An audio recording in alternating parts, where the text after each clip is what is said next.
Welcome to Fake Love and Flying Monkeys, the podcast where fake love is exposed.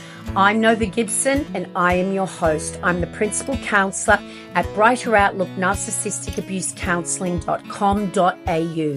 This space is dedicated to helping you reclaim your worth and understand the impact of toxic relationships with suspected narcissists. You deserve clarity, healing, and freedom from the pain of fake love and flying monkeys. So please leave a review and grab a copy of my book, Fake Love, Understanding and Healing from Narcissistic Abuse. Let's uncover the truth and take back your power. Hi everyone, and welcome to another episode of Fake Love and Flying Monkeys, the silent treatment.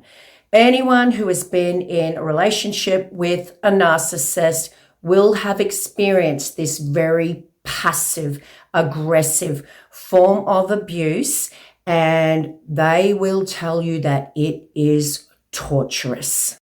But to begin with, let's take a look at what the silent treatment is. And let's also take a look at what the silent treatment isn't. Now, the reason I wanted to distinguish between the two is because so many of my lovely counseling clients, by the way, guys, if you'd like to have a one-on-one session with me in your narcissistic abuse recovery, just see my website link in the description. But so many of my beautiful clients feel that when they go no contact with their abuser, that somehow this is the equivalent of when the narcissist is giving them the silent treatment. So the silent treatment is a strategy that all narcissists use to abuse their victims. It's a passive aggressive form of abuse. It's a calculated and manipulative strategy designed to control their victim and to wear them down. It is also about punishment.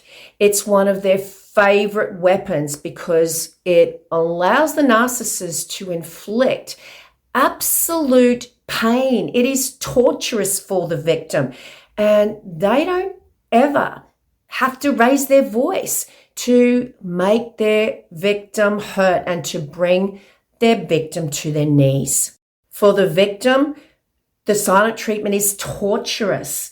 To have someone completely cut off communication with you, to just take off for days or weeks without telling you where they're going and pretend sometimes when they're passing you in the hallway like they don't see you or hear you. It has the victim feeling absolutely worthless and confused, rejected, lost. It is an extreme form of emotional, psychological abuse that the narcissist uses not only to punish you, but to regain control of you and to stop you from making them accountable for whatever it is that you're trying to make them accountable for.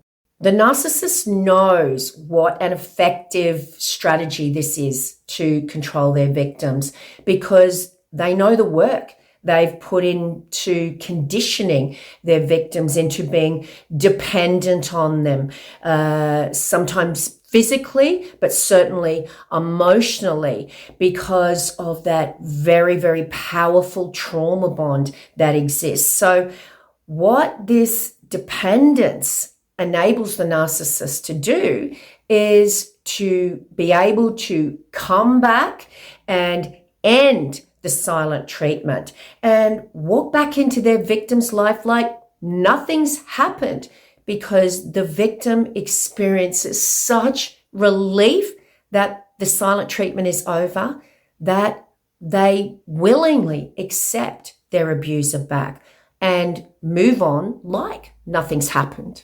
The relief the victim feels because the silent treatment has ended far outweighs any need for justice. And that initial argument or discussion about the narcissist's behavior, that's swept under the carpet because the thought of going through that silent treatment again, which they realized would probably get a whole lot worse, that is just something that they can't contemplate going through again. So when the narcissist is giving you the silent treatment, they are intentionally ignoring you. They will refuse to engage in any type of discussion, conversation. Basically, they will pretend like you are not there and you don't exist. You can be in the same house with the narcissist, and for weeks on end, they can pass by you in the kitchen or the hallway and act like they did not see you or hear you. The narcissist knows exactly how their victim is feeling when they are implementing this horrific form of abuse. They know that the length of the silent treatment will be in direct proportion to how much they want to hurt you. It usually starts off small. The narcissists can't come out as the monster you now know them to be in the very beginning, or you would never stay. They have to introduce you gradually to the silent treatment. So you are conditioned to tolerate it. In other words, you develop a higher threshold for abuse, and those silent treatments, or the length of the silent treatment, will gradually get longer and longer until they can disappear for weeks at a time and come back when they feel like it, remaining unaccountable for what they did to you. The silent treatment also is used to condition the victim to blame themselves. It's your fault. If you weren't hassling them, if you weren't trying to make them accountable, then they wouldn't take off all the time. It's your fault. And for a victim who has been conditioned to blame themselves for everything that is wrong in this relationship by their abuser, the very person who distorted their reality to begin with, a victim thinks to themselves that this is true. If I hadn't have approached my partner and tried to make them accountable for this thing that's going on in my life, then the silent treatment wouldn't have happened. So their reasoning to be able to survive this abuse, this is a coping mechanism. Their reasoning is, I approach my partner, then I know the silent treatment is going to happen. Therefore, I'm going to avoid the silent treatment happening ever again by never approaching them in the first place, because me trying to make them accountable equals silent treatment. Now, of course, this type of logic makes absolutely no sense to someone who is on the outside of that domestic violence circle and is not in the fog and trying to come up with all of these ways to minimize how bad the abuse is in order to survive it. Not only does the victim learn to minimize how bad these forms of abuse are, they learn to accept it, normalize it as part and parcel of their relationship, which enables the narcissist to just take off whenever they want, to essentially live two lives if they want to.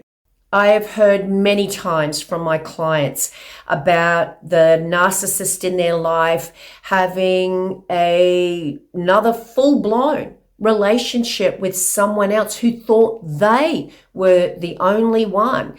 And they were able to do this by fluctuating between one primary source and the secondary source by giving one of them the silent treatment. And when one was getting the silent treatment, the other was receiving their attention, and vice versa. The narcissist was able to do this. The narcissist is able to take off for weeks at a time because they have conditioned you for compliance, for future compliance. They train you, essentially. They know how bad it will feel when they're gone and how good it feels when they come back. And this is how they establish that total control over you. So now that we know what the silent treatment is and why the narcissist implements this torturous strategy to abuse you, let's take a look at what it isn't. The silent treatment is not the same as you going no contact. The outcome may look the same in that you're ignoring them, you're staying away from them, you're not communicating with them anymore when you go grey rock as well.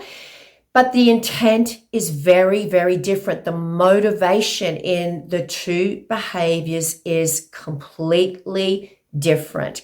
When the narcissist is giving you the silent treatment, it's about punishment and control.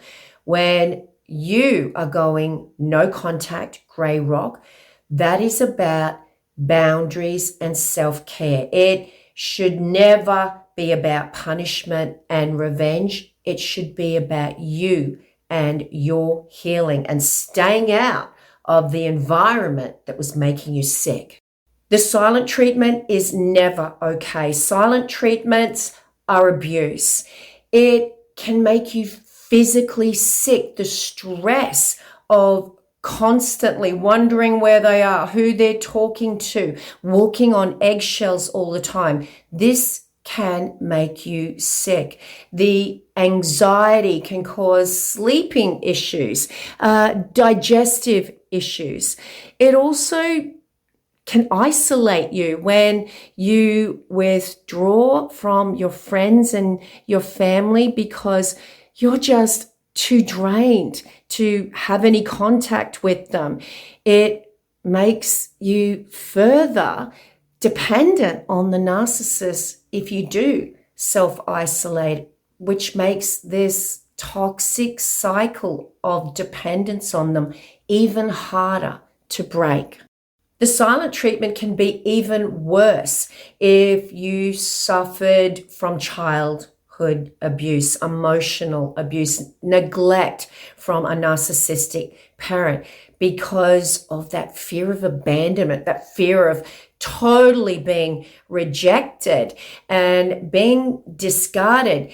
It enables you to come up with all of these ways as an adult to not make this person leave you. You're going to do everything in your power to keep them in your life, which means tolerating those times when they just take off, because total abandonment, the thought of it is so much worse than those small periods of time in the big scheme of things when they ghost you or give you the silent treatment. Complete and utter abandonment, that is just too overwhelming to think about. The silent treatment is one of the most insidious, passive-aggressive forms of abuse because you can't see it. It's invisible. And this very covert form of abuse is just as torturous as physical abuse. Many victims will tell you it is soul destroying, but make no mistake, it is abuse and no one deserves to do that to you. You deserve to feel heard. And if someone is deliberately cutting contact off with you to make you do what they want and to control you, to punish you, then they are abusing you. And this can only be described as a toxic relationship. Don't try and change them, guys, and don't try and fix them. And don't think that you deserve it in any way, and or that this is as good as it gets, and the abuse isn't that bad because, well, they're not hitting you after all. Leave, heal, Get out of that environment that's making you sick. You can only get perspective when you're away from the person who is conditioning you or brainwashing you. If you are still with the narcissist, the next time they give you the silent treatment, leave. Don't be there when they come back. It is never going to feel good to do this. You are going to need lots and lots of support, because this time when you escape, you're not going to have that perceived reward at the end, which is their presence. And for that, you need lots and lots of support. Don't forget that I'm here if you'd like to have a one-on-one session in your recovery from narcissistic abuse. I would love to support you. My sessions are via Zoom, and I speak to people all over the world. So guys, if you are really struggling to leave and you're struggling to break that very powerful trauma bond, please just see my website link in the description. And that brings us to the end of another Fake Love and Flying Monkeys episode. Guys, I hope you enjoyed that episode, and I hope that if you were in two minds about leaving your abuser, that somehow this episode has given you the strength to get out. No one deserves to abuse you, and the silent treatment is abuse. Make no mistake. For more insights and extra information, don't forget to get your copy of my best-selling book, Fake Love: Understanding and Healing from Narcissistic Abuse. The link is also in the description. On that note, it's bye from me for now. Until tomorrow's episode, please remember, guys, you are worthy of love, and you are worthy of so much more than a lifetime of fake love and flying monkeys.